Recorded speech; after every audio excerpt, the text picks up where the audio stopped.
తాకట్టులో ఉన్న బంగారాన్ని విడిపించి ఆ రోజు ఆన్లైన్ రేటుకే మేము కొంటాం. Sharma gold company.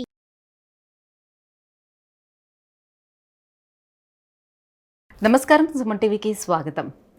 జూన్ మాసంలో ద్వాదశ రాశుల వారికి ఏ రకంగా ఉండిపోతుంది, ఎటువంటి దైవారాధన చేసుకొని ఎటువంటి పరిహారాలని పాటిస్తే వాళ్ళకి శుభయోగంగా ఉండిపోతుంది, ఈ విషయాన్ని తెలియజేసేందుకు మనతో పాటు ఉన్నారు ప్రముఖ జ్యోతిష్య శాస్త్ర పండితులు బ్రహ్మశ్రీ నందివట్ల శ్రీహరి శర్మ గారు. గురుగారు నమస్కారం. వాగర్థావివ సంపృక్తౌ వాగర్థ ప్రతిపత్తయే జగతః పితరౌ వందే పార్వతీ పరమేశ్వరౌ.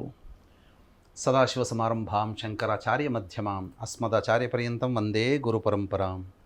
ఆదిత్యాయ చ సోమాయ మంగళాయ బుధాయ చ గురుశుక్రశనిభ్యశ్చ రాహవే కేతవే నమః. గురుగారు, మకర రాశి వారికి ఈ జూన్ మాసం ఎలా ఉండనుందో తెలియజేస్తారా? మకర రాశి వారికి ఈ జూన్ నెల మాసం ఏ విధంగా ఉండబోతుందనేటువంటి తెలియజేసుకునే ముందు ఈ జూన్ నెల మాసంలో ఉన్నటువంటి గ్రహ సంచారం ఎలా ఉందో తెలుసుకుందాం. మకర రాశి వారికి ద్వితీయమందు శని, తృతీయమందు రాహువు, చతుర్థమందు కుజుడు, పంచమందు రవి, గురు, శుక్ర, బుధ, అలాగే నవమందు కేతు. 14వ తారీఖు వరకు గ్రహ సంచారం ఉన్నప్పటికీ 14వ తారీఖు నుంచి 30వ తారీఖు వరకు రవి, శుక్ర, బుధులు షష్టమ స్థానం సంచారం చేస్తుంటారు. కాబట్టి గమనించుకున్నట్లయితే మీ యొక్క వాక్కుకి, మకర రాశి వారికి మీ యొక్క వాక్కుకి మంచి స్థితి కలుగుతుంది. మీరు అనుకున్నటువంటి పనులలో మీరు ఏదైతే చెబుతారో అది అన్నీ కూడాను ఆచరించే విధంగా ఈ మకర రాశి వారికి ఉంటుందని చెప్పవచ్చు. ముఖ్యంగా గమనించుకున్నట్లయితే అద్దె ఇంట్లో ఉన్నటువంటి వారికి కొంత మార్పులు జరిగేటువంటి అవకాశాలు ఉన్నాయని చెప్పవచ్చు.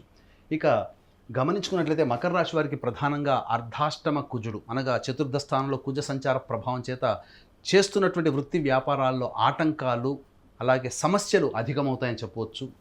ఇక గమనించుకున్నట్లయితే ప్రధానంగా ఈ నెల అంతా కూడాను జీవిత భాగస్వామితో కానీ, వ్యాపార భాగస్వామితో కానీ, లేదా ఎవరితో మీరు వర్క్ చేస్తారో, ఎవరితో కలిసి పని చేయాలనుకుంటారో వారితో ఎక్కువగా వాగ్వివాదాలు పెట్టుకోకండి. ఇది నియమంగా పెట్టుకోండి ఈ నెలంతా కూడా. తద్వారా మీరు సేఫ్ సైడ్లో ఉంటారు, ప్రశాంతంగా ఉంటారు. లేనిపోని సమస్యలు కొని తెచ్చుకునే దానికంటే ముందుగా ఈ నెలంతా కూడాను ప్రశాంతతని పొందే విధంగా మీ యొక్క ఆలోచనలు ఉండాలి.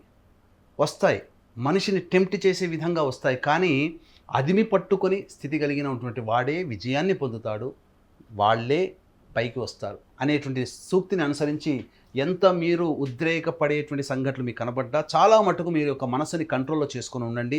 ఎదుటి వాళ్ళతో వచ్చి వాగ్వివాదాలు తగ్గుతాయి. ఇది ఒక్కటే ప్రధానంగా ఈ యొక్క మకర రాశి వారికి జూన్ నెలలో వచ్చేటువంటి ఇబ్బందులు.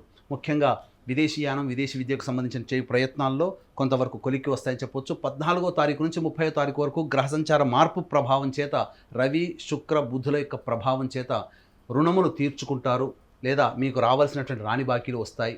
ఉద్యోగార్థులకి అధికారుల యొక్క అండదండలు అధికంగా ఉండడం కారణం చేత అనుకున్న చోటికి బదిలీ కావడమో, లేకపోతే ఉన్నత ఉద్యోగ ప్రాప్తి కలగడమో అనేటువంటిది ఈ యొక్క జూన్ నెలలో 14వ తారీఖు నుంచి 30వ తారీఖు మధ్యలో గోచరిస్తుందని చెప్పవచ్చు.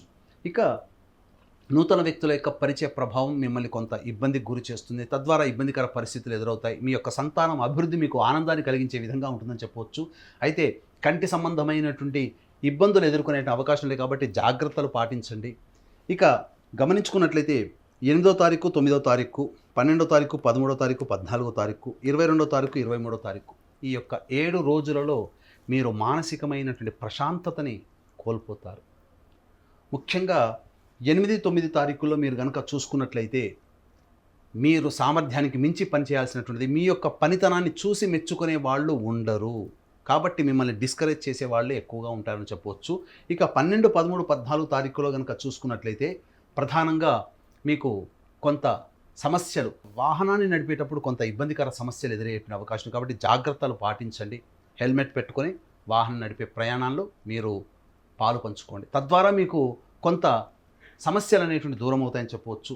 ఇక స్పెక్యులేషన్ రంగంలో ఉన్నటువంటి వారికి 15వ తారీఖు నుంచి 30వ తారీఖు వరకు గ్రహ సంచారం అనుకూలంగా ఉన్నటువంటి కారణం చేత ఊహించిన దానికంటే ఎక్కువగా లాభాలు పొందేటువంటి అవకాశాలు ఎక్కువ ఉంటాయి. వ్యాపార రంగంలో ఉన్నటువంటి వారికి చక్కగా ఈ యొక్క ప్రభావం అధికంగా ఉంటుంది, అనగా యోగదాయకమైనటువంటి పరిస్థితులు ఉంటాయని చెప్పవచ్చు. 15వ తారీఖు నుంచి 30వ తారీఖు వరకు గ్రహ సంచారం అనుకూలంగా ఉన్నటువంటి కారణం చేత అన్ని రకాలుగా మీరు లాభాలు పొందుతారు. ముఖ్యంగా గమనించుకున్నట్లయితే మకర రాశి వారికి ఏలిన నాటి శని ప్రభావము ఉన్నటువంటి కారణం చేత, ఎంతైనా రాశ్యాధిపతి శని అయినప్పటికీ కూడాను నిష్పక్షపాతి శని భగవాన్ కాబట్టి కొన్ని సమస్యలు తప్పవు. ఆ సమస్యల నుంచి బయటపడాలి అనుకుంటే దైవానుగ్రహాన్ని పొందే ప్రయత్నం తప్పకుండా చేయాలి. అదృష్టవశాత్తు జూన్ 6వ తారీఖు రోజున శనీశ్వర జయంతి ఏర్పడబోతుంది. అనగా శనీశ్వరుని యొక్క పుట్టినరోజు. ఈ మకర రాశిలో జన్మించినటువంటి వారు శని భగవానికి సంబంధించినటువంటి రాశి కాబట్టి తప్పనిసరిగా శనీశ్వర జయంతి రోజున శని అనుగ్రహాన్ని పొందే ప్రయత్నం చేయండి. దీన్ని దృష్టిలో పెట్టుకొని మా పీఠం ఆధ్వర్యంలో జూన్ 6వ తారీఖు రోజున శనీశ్వర హోమము, అఘోర పాశుపత మంత్ర హోమంతో పాటు వివాహ సంబంధమైనటువంటి సమస్యలకి, అలాగే ఆరోగ్య సమస్యలకి, జటిలమైనటువంటి సమస్యల పరిష్కారం కోసం ఈ యొక్క 18 రకాల హోమాదులు మా పీఠం ఆధ్వర్యంలో జూన్ 6వ తారీఖు రోజున శనీశ్వర జయంతి సందర్భంగా జరిపించడం జరుగుతుంది. కేవలం 1200 రూపాయలు నగదు చెల్లించితే మీ గోతనామాలతో యొక్క కార్యక్రమం జరిపించడం జరుగుతుంది. కాబట్టి అవకాశం ఉన్న వాళ్ళు కార్యక్రమ తదనంతరం కాంటాక్ట్ చేసి పూర్తి వివరాలు తెలుసుకోవచ్చు.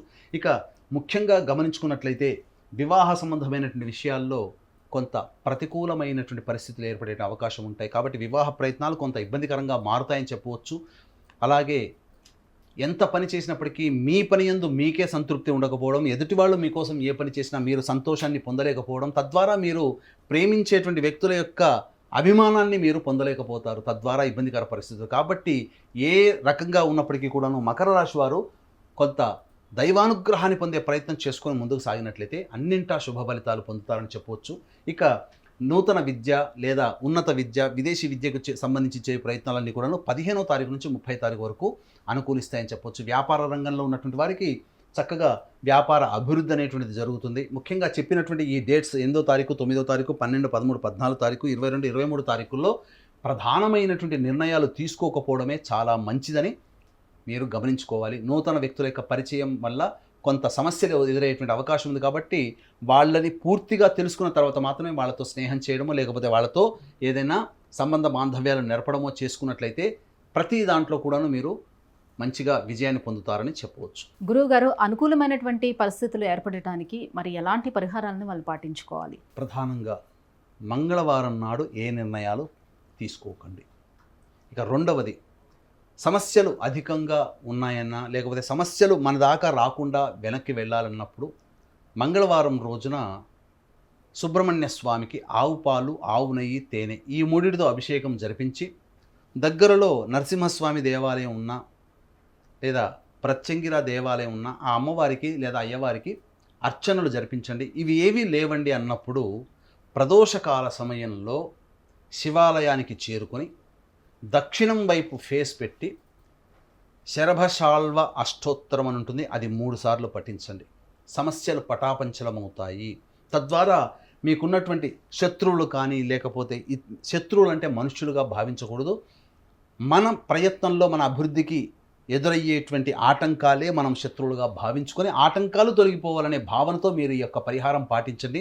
తప్పకుండా మీకు పరిష్కార మార్గం ఆ దైవమే మీకు అతి శీఘ్రంగా మీకు కలిగిస్తుందని చెప్పడంలో ఏమాత్రం సందేహం లేదు. గురువుగారు, ఈ జూన్ మాసంలో మకర రాశి వారికి ఎలా ఉంటుంది, ఎటువంటి పరిహారాలను పాటించాలనే విషయాన్ని తెలియజేసినందుకు ధన్యవాదాలు. సర్వం శ్రీ ఉమామహేశ్వర పరబ్రహ్మార్పణమస్తు. సుమన్ టీవీలో మీ పర్సనల్ అండ్ బిజినెస్ ప్రమోషన్స్ కోసం కింది నెంబర్కి కాంటాక్ట్ చేయండి.